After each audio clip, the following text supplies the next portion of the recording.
Many of you know, the Democrats retook back the House of Representatives last night. Trump gave a press conference the next day where he was hostile and combative, trying to create a new story.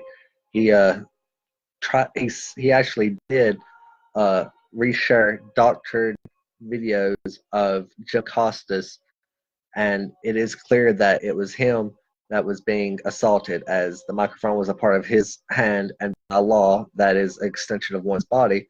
And the woman came to yank it, and in doing so she crossed his other arm. You can see it's limp, but he sped up the video and made it so it would look like he was hitting her, when in actuality it was the other way around. And this is the kind of tactics I'm familiar with from these conspiracy sites, the alt-righters running YouTube and Facebook, the trolls. Like in 2014, I had a coworker who was telling me Trump was going to run and pick Pence, and showed me these Facebooks that she just showed me a beta Facebook with emoticons and ad space, and said, "This is what your Facebook's going to look like a picture of it." And then showed me one for Oxford when targeted the trans bathroom policy. They said Oxford City Council would ban it, and then showed me that page, and then a bunch of other stuff. But she was spreading these conspiracies about Hillary Clinton, like Pizzagate, like what the Russian trolls were doing. It was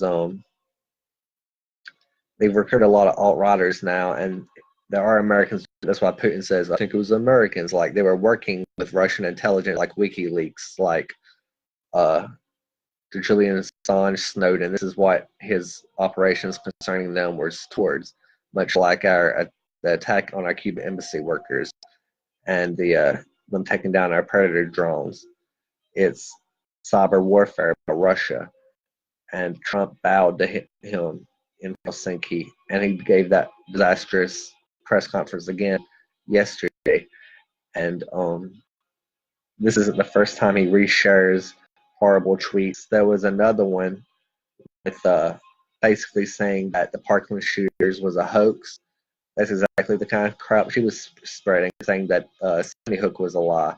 These are the Alex Jones nut jobs. This is that 1% that got him over the top in certain states, whereas conservatives thought of him as a conservative, but he's really the people that are a joke, the Alex Jones type. Like, to what extent he believes it, who knows? He has a mental illness, but it's more so for his convenience. Like, he acts like it when it comes to getting out of like his crimes. Like, if you noticed yesterday, he was very combative right off the bat about the investigations. As soon as he was asked about Russia, he just wanted to run off the stage, because he knew, he said, well, Mueller can't indict anybody in the next 60 days, and the 60 days were up.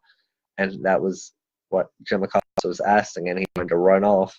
And then hours later, he fires Jeff Sessions and appoints Whitaker, who is this guy he picked from a CNN article, actually, where he was arguing that the president should be able to fire Mueller and all this. Like, that's his only credential to Trump. Like, it's a joke what he's made law out to be. People used to say politicians were like this, but it was a gross mischaracterization. But today, it is the downright truth. There's a lot of bad actors in our country right now. They don't have our best interests at heart. And I'm not just talking about like cutthroat politics like we could even be used to around election season. I'm talking about hostile foreign actors. Their whole purpose is division. Their whole purpose is for us to fail.